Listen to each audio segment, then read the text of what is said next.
আলতাফ হোসেন মিয়া বা মুসলমান বাবে গ্ৰেপ্তাৰ হল নেকি? নমস্কাৰ, ষ্টুডিঅ'ত মই শাহিন সুলতানা।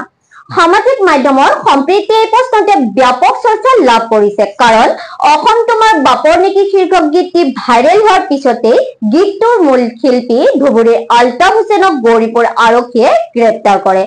তাকে লৈ অসমৰ মুখ্যমন্ত্ৰী ডক্টৰ হিমন্ত বিশ্ব শৰ্মায়ো নিজৰ ফেচবুক লাইভত সেই গীতটিক মিয়া বিহু গীত বুলি কোৱাৰ লগতে আলতাফ হোসেনক গ্ৰেপ্তাৰ কৰাটো এক বিশাল সফলতা বুলি উল্লেখ কৰে।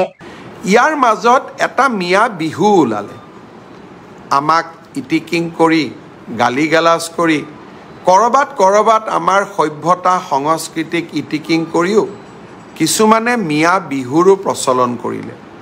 এই মিয়া বিহু গোৱা আলতাফ হোসেন নামৰ ব্যক্তিজনক আজি আৰক্ষীয়ে গ্ৰেপ্তাৰ কৰিছে।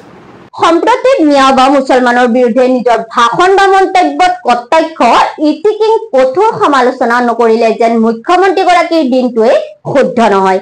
সংবিধানৰ নামত শপত গ্ৰহণ কৰি এখন গণতান্ত্ৰিক দেশৰ ৰাজ্য এখনৰ মুখ্যমন্ত্ৰীৰ এনে অশোভনীয় মন্তব্যত একাংশই অতিষ্ঠ হৈ পৰাটো কোনো অস্বাভাৱিক নহয়।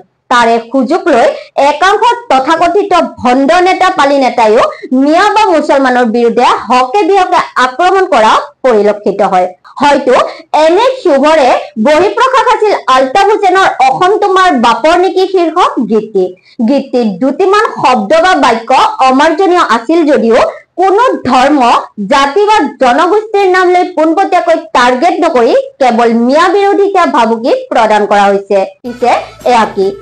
অসম তোমাৰ বাপেৰ নেকি উৎপাত কিয় কৰা, য'তে ত'তে আমাৰ বাই ভনীক ধৰ্ষণ কৰি মাৰা, ওৰ দেশটো তোমাৰ বাপেৰ নেকি কিয় আমাক টাৰ্গেট কৰা, সকলো বেয়া কামতে কিয় তুমিহে জড়িত থাকা, তোমালোকৰ যদি ইমান খজুৱতি তাত কচুপাত ঘঁহি লোৱা, আমাৰ বাই ভনীৰ ওপৰত কিয় বেয়া চকুৰে চোৱা, সঁচাকৈ যদি ইমান খজুৱতি তেতিয়া কচুপাত ঘঁহি লোৱা।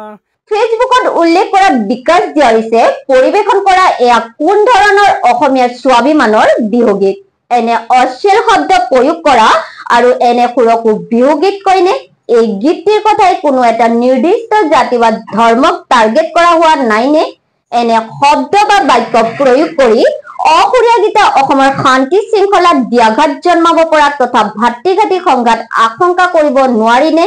নে ইমানৰ পিছতো মুখ্যমন্ত্ৰী ডক্টৰ হিমন্ত বিশ্ব শৰ্মাৰ ক্ষেত্ৰত ফেনুক দেখি ৰন্ধা বঢ়া, ফেনুক দেখি দুৱাৰ মাৰা নীতি পুনৰ প্ৰযোজ্য হব, যাৰ ফলত এইগৰাকী যুৱকে আজিও মুকলি আকাশৰ তলত বিনা দ্বিধাৰে আৰু ফেচবুকত দম্ভালি মাৰা পোষ্টেৰে টিঘিলঘিলাই আছে, যাৰ সম্পূৰ্ণ লাইচেন্স দি থৈছে চৰকাৰ প্ৰশাসনে। সেয়েহে সামাজিক মাধ্যমত এতিয়া প্ৰশ্নৰ জোৱাৰ উঠিছে, যদি আলতাফ হোসেনক গ্ৰেপ্তাৰ কৰিব পাৰিছে তেন্তে এইগৰাকী বিকাশক গ্ৰেপ্তাৰ কৰিব পাৰিবনে? আপোনালোকে চাই আছিলে প্ৰাইম 24 ইণ্ডিয়া আৰু প্ৰাইম 24 ইণ্ডিয়াৰ সৈতে সংযুক্ত হৈ থকাৰ বাবে ধন্যবাদ।